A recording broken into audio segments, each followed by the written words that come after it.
Like I say, Zimbabwe and Zimbabwe.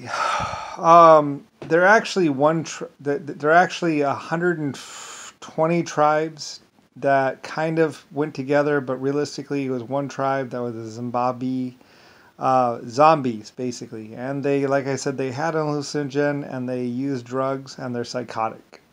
And so they're not really actually Zimbabwe.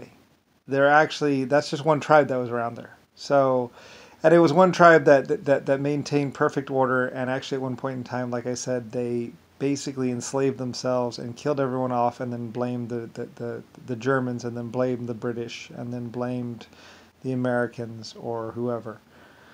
Um, like I say, I mean, black people be like, oh, it's like, no, sorry.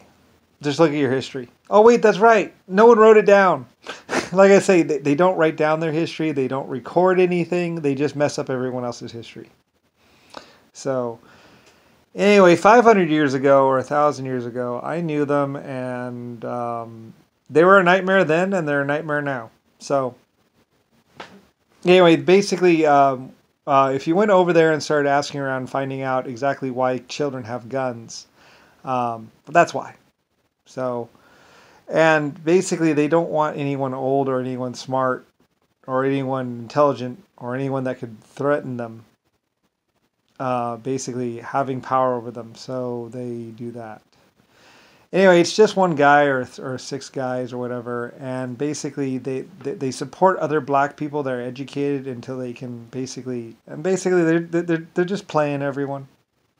They're just playing everyone, and pretty much they're a death cult. They're a psychotic, hallucinogenic death cult.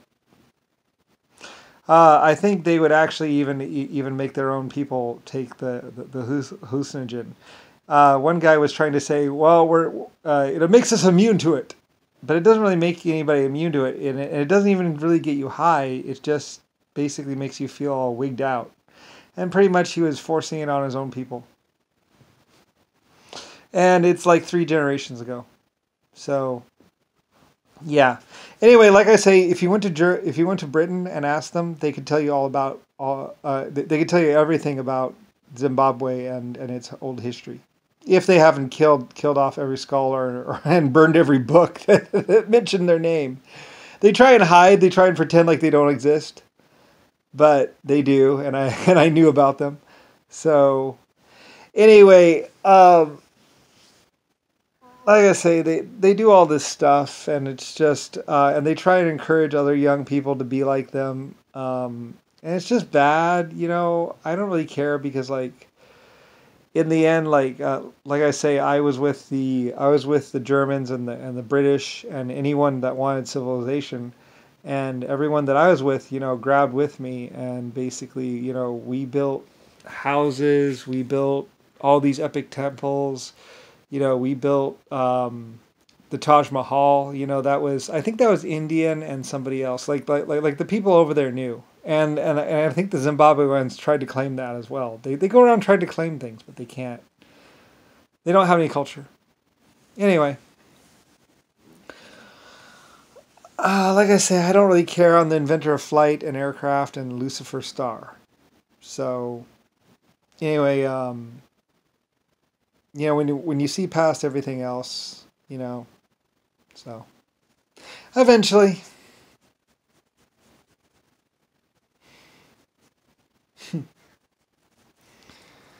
Anyway, the Zimbabweans actually supported Kennedy. Like I say, if you went back to, well, he was a clone. They were clones. But if you go back about, back to like 1925, 1930 about, you would find out that Zimbabwe basically was supporting Kennedy, and they pretty much wanted a war the whole time, and it actually took them like 150 years to actually get anything close to a war, and mostly it was just small skirmishes, and just trying to encourage other people to do chaos and violence, and it really didn't work out for them, like I say. Mostly, like I say, he went around and systematically killed a lot of old people, a lot of black people in in Zimbabwe and around there, trying to get domination. And he was just a psychotic freak, just running around trying to control the laws. And mostly he just destroyed Zimbabwe and the other countries that are nearby him. And this is like a couple hundred years ago. Like I say, they attack, they go psycho, then they stop, and they try and pretend like everything's cool. And then they attack, and then they stop. And they just do this over like at least 20 times.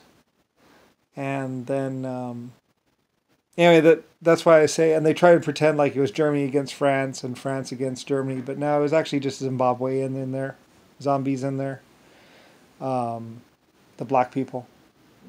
So anyway, because my people are all cool and my people are all paid, and Zimbabwe, being uneducated, didn't know about my system or my ways.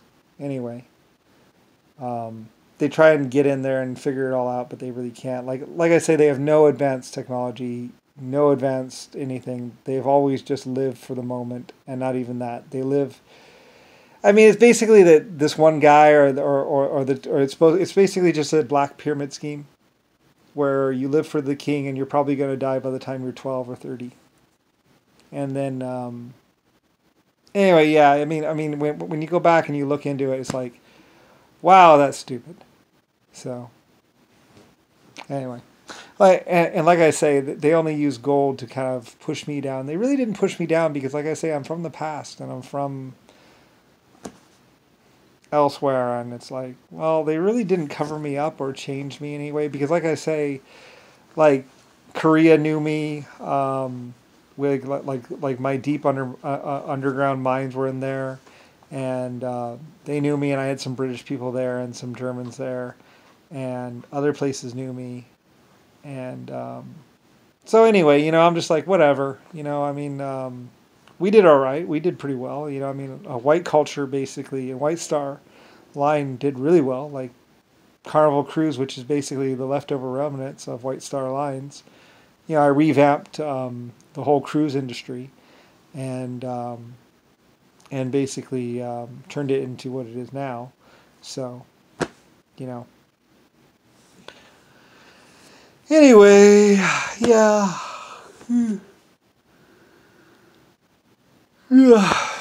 Crazy. So, besides, everyone's not heard of Lucifer. Lucifer White Star. Yep.